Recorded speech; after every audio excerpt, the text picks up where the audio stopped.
Bonjour et bienvenue sur KTO et KTO Radio. Nous poursuivons notre découverte du thème du travail et de la vie économique dans la doctrine sociale, un thème qui est largement déployé tout au long de l'histoire de l'Église, depuis les premiers chapitres de la Genèse jusqu'aux textes les plus récents des papes. Et nous évoquons cette idée selon laquelle le travail est un droit, un devoir, mais le repos aussi. Nous allons en parler avec nos invités. Frère Jacques-Benoît Rocher, bonjour. Bonjour. Vous êtes dominicain, docteur en théologie et enseignant-chercheur, maître de conférence à l'Université catholique de Lyon. Philippe Tixier, bonjour. Bonjour. Vous êtes président du directoire de Théos, qui est plus connu à travers sa filiale, le groupement d'achat Le Cèdre. Et puis vous êtes aussi vice-président du mouvement des entrepreneurs et dirigeants chrétiens. Philippe Tixier, je voudrais commencer à vous en réagir sur cette citation tirée du compendium de la doctrine sociale au paragraphe 287. Le travail est un droit fondamental et c'est un bien pour l'homme. Comment est-ce que dans votre expérience d'entrepreneur, vous accueillez cette phrase et est-ce qu'il y a des moments où vous dites, là, nous avons réussi à faire valoir ce droit, à d'autres moments, nous avons échoué. Comment est-ce que vous arrivez à dire, on prend soin de ce droit au travail pour tous ? C'est déjà une conviction qu'effectivement l'homme se réalise aussi par son travail, pas seulement, mais donner la possibilité à quelqu'un de manifester sa dignité à travers sa contribution à une œuvre de bien commun par son travail, ça c'est une conviction, mais c'est aussi quelque chose d'éprouvé. On a des collaborateurs qui sont heureux dans le fait de pouvoir justement contribuer, et je dirais qu'en tant qu'entrepreneur, tout l'enjeu c'est probablement d'identifier les talents, en tout cas d'aider nos collaborateurs à identifier leurs talents pour pouvoir effectivement les mettre au bon endroit dans l'entreprise et qu'ils puissent se révéler dans ce qu'ils sont au service d'un projet commun. L'idée n'est donc pas juste, et c'est déjà bien, de donner un travail, mais de faire en sorte que la mission confiée soit vraiment celle qui permette à la personne de pleinement s'épanouir. Voilà, c'est l'adéquation effectivement entre la personne et la mission, et quand on y arrive, effectivement, c'est magnifique. Alors, frère Jacques-Benoît, on évoquait dans une précédente émission combien le travail fait partie de la vocation de l'homme. Et donc, à ce sens, c'est un devoir. On est invité, on est appelé à travailler. Un droit aussi, on vient de l'évoquer. Mais alors, il y a un autre droit et un autre devoir qui est aussi très biblique. C'est celui du repos. Et tout au long de la doctrine sociale, cette invitation au repos est présente. Et le repos est présenté comme important, comme légitime même. Comment est-ce que vous pouvez nous éclairer sur comment l'Église, à travers ces textes, parle de cette nécessité, de cette légitimité du repos dans le travail ?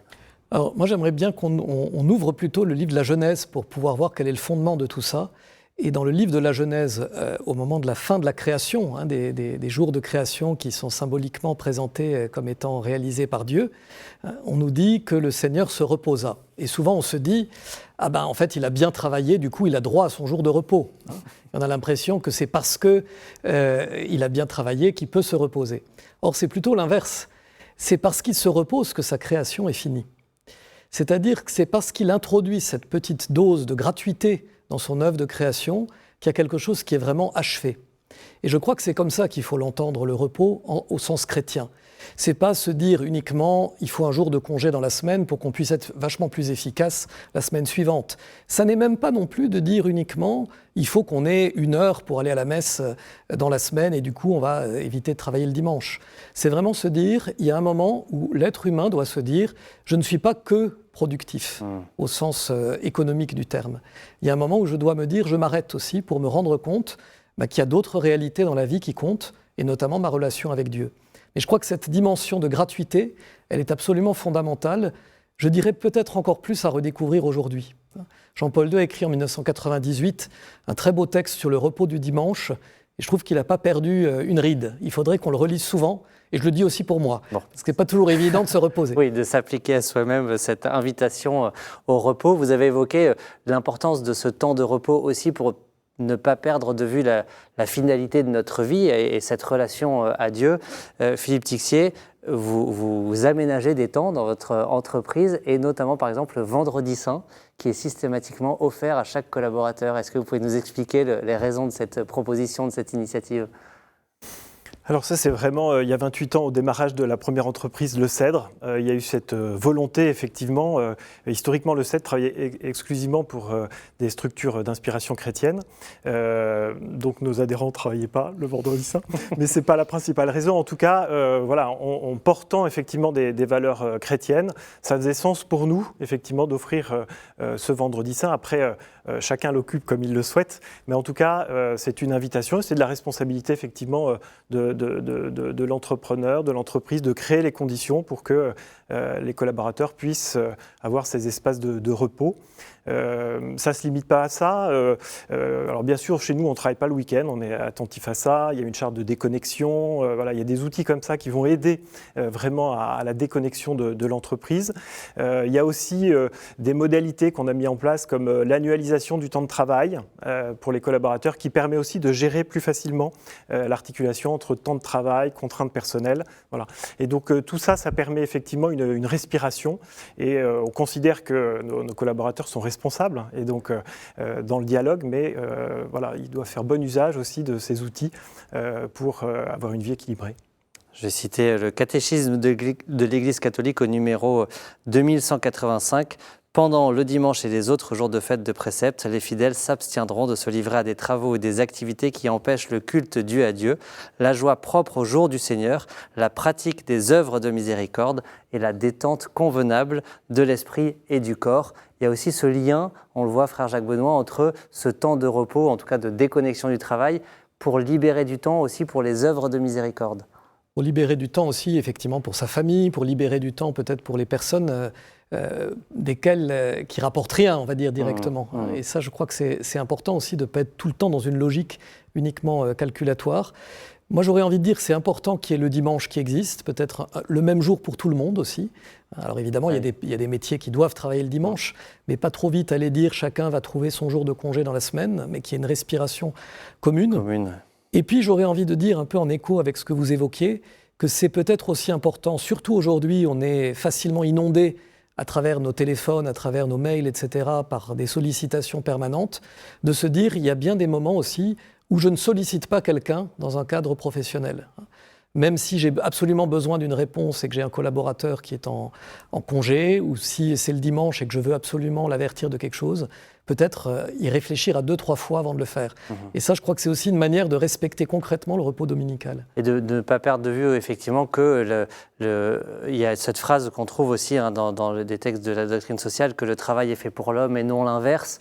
Et ça, de ne pas l'oublier aussi pour chacun des collaborateurs avec lesquels on travaille, de prendre soin aussi de cette vie autre en dehors du travail de nos collaborateurs. Ah oui, tout à fait. Et je crois que très vite, le travail, encore une fois, il peut devenir source d'idolâtrie de soi, de dire « je suis le plus grand champion qui ait tout réalisé », ou de tyrannie quand il est mal exercé. Et moi, j'aime bien rappeler que la cause pour laquelle Dieu apparaît à Moïse pour libérer le peuple d'Égypte, c'est d'abord parce qu'ils sont entre les mains de quelqu'un qui les a servis en esclavage.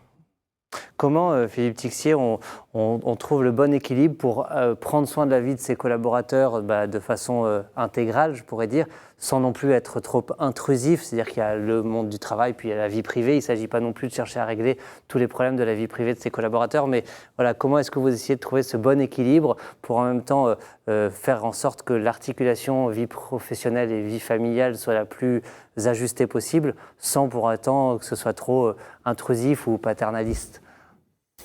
La réponse est le dialogue, c'est-à-dire qu'il faut être proche de ses collaborateurs, il faut entendre les attentes et puis il faut effectivement responsabiliser les uns les autres. Et donc, nous, on a tout un dispositif de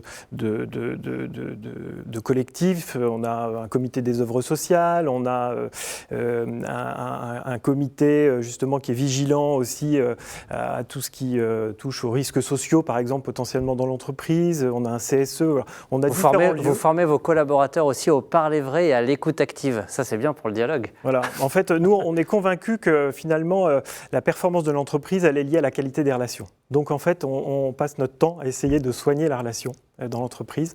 Et donc effectivement, il y a cette formation de parler vrai qui consiste à dire il faut arriver à objectiver le message qu'on souhaite adresser sans juger et en même temps être en écoute active, à savoir accueillir la personne, accueillir son besoin sans forcément apporter tout de suite une solution. Voilà. Donc, on a fait aussi de la communication non violente. Voilà. En tout cas, on essaye de se doter d'outils pour effectivement faciliter la relation et l'expression des besoins des uns des autres. Et qui prend soin justement de cette nécessité du repos peut-être parfois ou de décrocher pour tel ou tel collaborateur. Frère Jacques Benoît, il y a aussi un autre thème, je voudrais qu'on l'évoque avant de conclure rapidement, qui revient souvent, de l'équilibre aussi à trouver entre le travail et le capital. Vous voyez, avec une sorte de primeur, de priorité donnée au travail. Comment expliquer un peu ce que l'Église essaye de dire à travers ça ? Je crois de façon qui rejoint que le travail est une œuvre qui nous rend capables d'être à l'image et à la ressemblance de Dieu. Le travail n'est jamais un facteur de production à mettre à côté, par exemple, du capital, à mettre sur le même niveau. Il y a toujours à prendre le travail dans toute sa dimension aussi d'implication du sujet. En termes techniques, la doctrine sociale, elle distingue le travail objectif et le travail subjectif. C'est la manière dont le sujet s'investit dans un travail qu'on lui donne. Et cette dimension, Jean-Paul II le rappelle, doit être la plus importante. Comment est-ce que l'homme collabore à quelque chose au sein d'une entreprise et pour compléter l'œuvre de Dieu ? Et que la personne humaine est toujours première. Et toujours première. Vous évoquez Jean-Paul II, je voulais citer dans Centesimus Annus, où il dit « Le développement intégral de la personne humaine dans le travail ne contredit pas, mais favorise plutôt une meilleure productivité et une meilleure efficacité du travail lui-même. » Donc voilà, il n'y a pas de contradiction si on prend soin des personnes pour servir leur plein épanouissement. Et peut-être avec cette dernière idée, Philippe Tixier, encore Jean-Paul II, pour essayer de faire en sorte que chacun se sente comme copropriétaire du grand chantier du travail dans lequel il s'engage avec tous. C'est ça aussi qu'on essaye de l'aventure dans laquelle on essaye d'embarquer ses collaborateurs. La notion de reconnaissance, de notion de partage de la valeur. Nous, par exemple, assez tôt, on a mis en place un accord d'intéressement. Donc aujourd'hui, par exemple, dans l'entreprise, participation intéressante, ça représente 35% des bénéfices après impôts qui sont reversés, donc au titre de la reconnaissance des collaborateurs pour leur contribution à cette création de richesse. Plus récemment, on a mis en place l'actionnariat salarié aussi.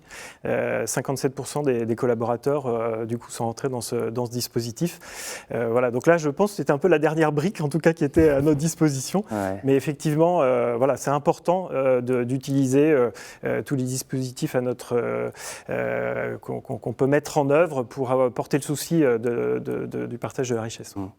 Merci beaucoup Philippe Tixier, frère Jacques Benoît Rocher pour cet échange.